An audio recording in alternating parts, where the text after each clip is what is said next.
Bienvenidos compañeros y docentes. Es para mí un gusto presentar nuestra exposición de la obra Das Kapital de Karl Marx, en español Carlos Marx. Karl Marx es un filósofo, economista, sociólogo, periodista y militante comunista alemán de origen judío. Marx cambió el mundo sin una espada en la mano. Lo cambió con una pluma, sentado, leyendo, pensando y escribiendo. Hoy vamos a exponer su obra, ya lo había mencionado, Das Kapital. Empecemos. Hola amigos, soy el profesional en formación de la ESA, Carlos Alberto Córdoba. En el día de hoy me correspondió hacer una explicación de la primera sección del capítulo 1, 2 y 3 del libro El Capital del filósofo alemán Karl Marx.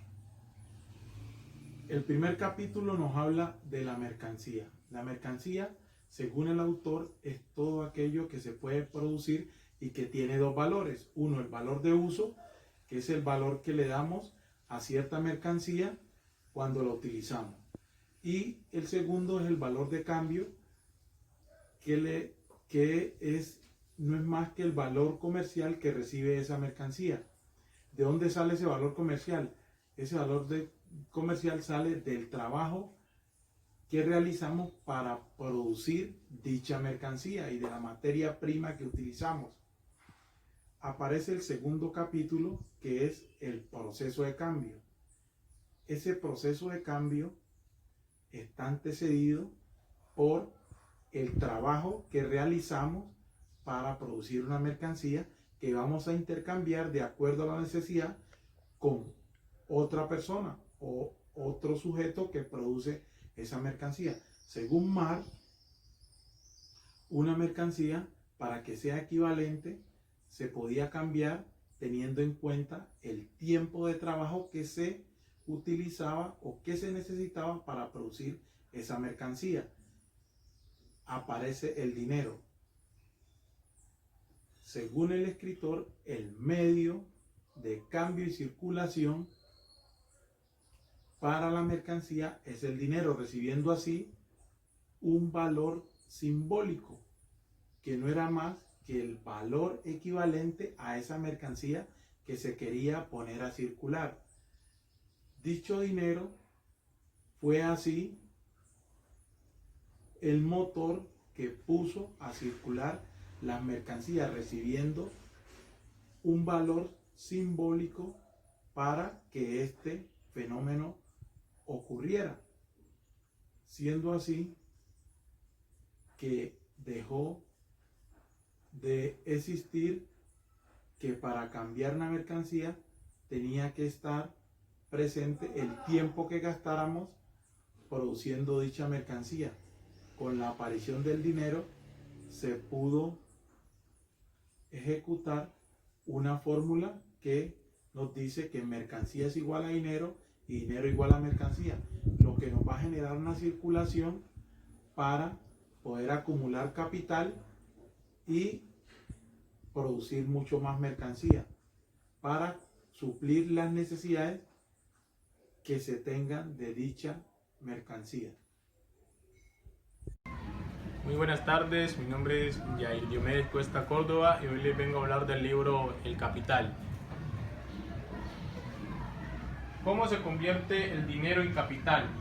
Según Karl Marx, el dinero se convierte en capital cuando la circulación del mismo se da en proceso de comprar para vender, poniendo en práctica el principio del marxista: dinero, mercancía, dinero. Dinero que se convierte en mercancía para más tarde convertirse en dinero nuevamente, obviamente obteniendo más dinero del invertido. Por ejemplo, aquí le tenemos esta imagen donde un inversionista inició con este dinero, lo convirtió en mercancía y obtuvo mucho más dinero del invertido. Proceso de trabajo y proceso de valorización. Según Marx, el proceso de trabajo es la actividad orientada a la producción de mercancía.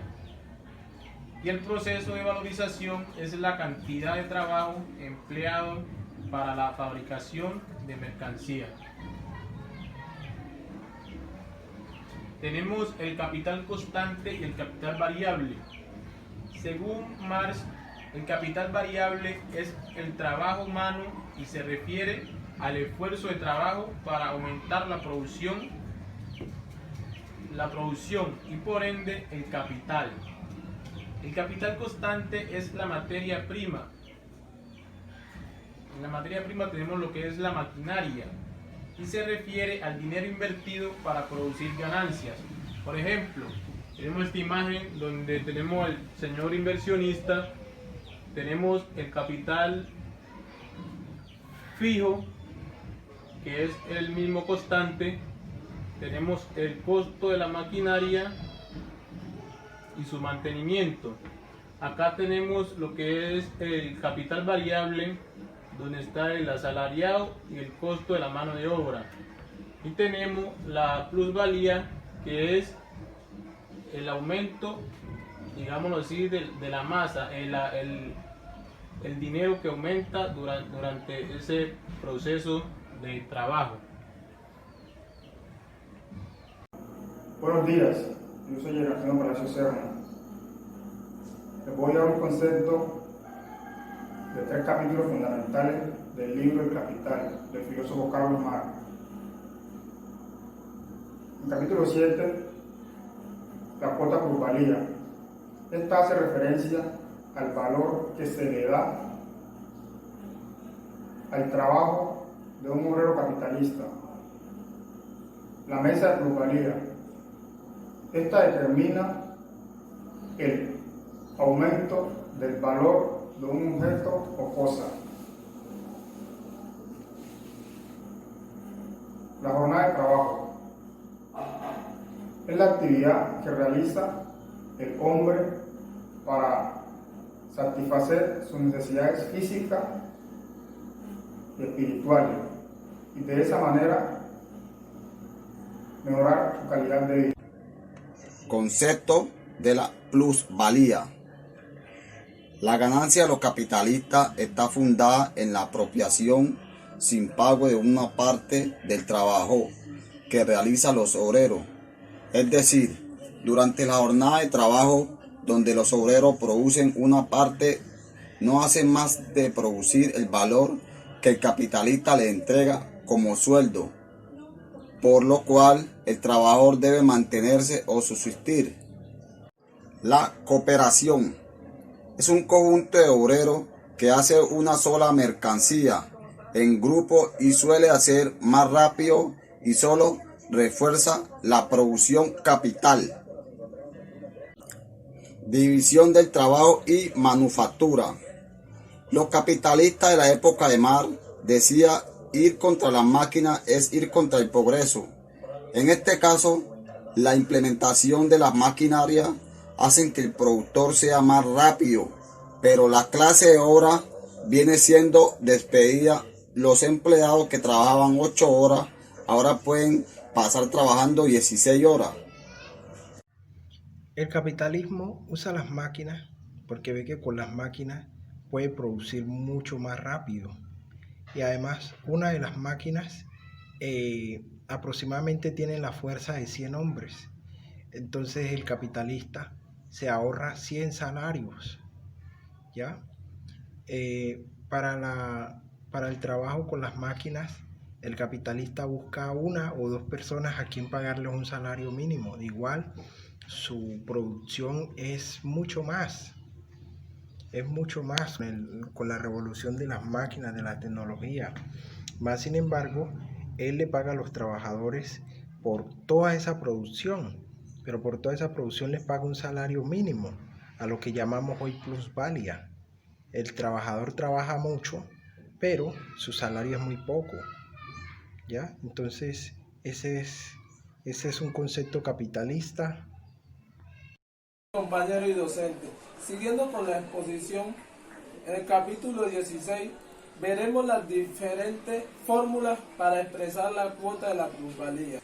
El capital es el dinero invertido, donde una parte se invierte en medios de producción, que es el capital constante, y se representa con la letra C. La otra parte se invierte en la fuerza de trabajo, que es el capital variable, y es representado con la letra V. En la magnitud proporcional, donde se ve reflejado, se representa el capital variable, donde depende de la plusvalía y del capital variable, y se representa en esta fórmula: P' es igual a P sobre B. En el capítulo 17 vemos cómo el valor o precio de la fuerza de trabajo se convierte en salario. Lo único que produce valor es la fuerza de trabajo, y el obrero se ve obligado a vender su fuerza de trabajo porque no tiene otros medios para subsistir. De esa forma, el capitalista convierte la fuerza de trabajo del obrero en un salario mínimo. En el capítulo 18, el salario por tiempo. El salario por tiempo, vemos que cuando la jornada laboral era más larga, el salario era menos, y cuando la jornada era más reducida, el salario era más. Marx lo demuestra con estadística en su tiempo. Cualquier herramienta utilizada para sacar menos salario a los obreros. El capitalista la utilizaba también, se veía en el tiempo de Marx, que un capitalista contrataba a un obrero y este se encargaba de explotar a sus propios compañeros. Buenas tardes, les habla José Serna. Karl Marx en su libro El Capital expresó los principios básicos de lo que sería el sistema económico capitalista. En los capítulos 19, 20 y 21, el salario por piezas, diversidad nacional de los salarios y reproducción simple respectivamente, este expresó sus ideas sobre el salario, de los cuales podemos incluir que el salario por piezas, el salario en principio era por el tiempo de trabajo empleado en su producción. Tiempo más tarde fue medido por la cantidad de elementos producidos, dando origen a nuevos procesos productivos basados en premisas de organización laborales para los trabajadores. Voy a hablar de la diversidad nacional de los salarios.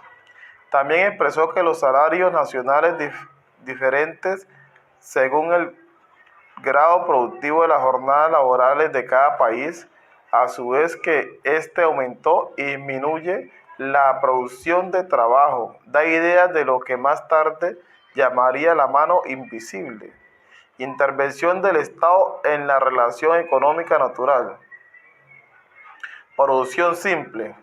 Por último, Marx dice que la sociedad se encuentra en un ciclo constante de consumo constante, en donde la una no existe sin la otra. Buenas tardes, compañeros. Continuemos hablando del libro de Karl Marx, Das Kapital. En este caso hablaremos del capítulo 22, conversión de la plusvalía en capital. Cuando los beneficios obtenidos de una empresa capitalista se vuelven a convertir en capital para invertirlos en nuevas empresas. En capítulos anteriores investigamos cómo brota la plusvalía del capital. Ahora investigamos cómo nace el capital de la plusvalía. A esto le llamamos acumulación del capital. Marx habla de que el contrato del capitalista y el obrero es libre. Y esto es algo para mí ficticio o imaginario, ya que realmente no es un intercambio de mercancía por fuerza de trabajo libremente y a un precio equivalente, sino que en este caso el obrero vende por debajo de su valor que realmente produce su fuerza de trabajo. La propiedad capitalista desde dos perspectivas.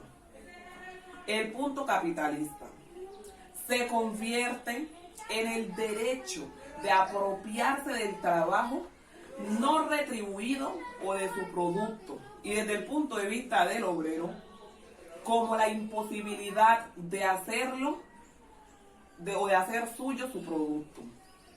Es decir, desde el capitalismo, la propiedad privada siempre va a pertenecer al capitalista. Siempre le va a pertenecer a él. Y en cambio, desde el punto de vista del obrero, o en el caso del obrero, por más que trabaje el obrero no va a tener una acumulación de capital o una propiedad privada propia. Vemos que la riqueza social se convierte en proporciones cada vez mayores por un grupo de personas que tienen los medios para apropiarse del trabajo no retribuido de otros. Porque la transformación del dinero a capital exige tres cosas. Una, que los productos pertenezcan al capitalista y no al obrero. Dos, que el valor de ese producto que tiene una plusvalía, es decir, un aumento que no ha costado nada al capitalista, sea de él. Y tres, que el obrero sobreviva y se reproduzca, es decir, que gane lo suficiente para no morirse de hambre y poder criar sus hijos para... Continuaremos hablando del capítulo 23, la Ley General de la Acumulación Capitalista. Marx plantea para este capítulo tres fases o tres formas. La primera, aumento de demanda en el trabajo gracias al sistema capitalista. Es decir, que los capitalistas, al ellos tener más capital e invertir en nuevas empresas, aumenta la fuerza de trabajo o la demanda de trabajo.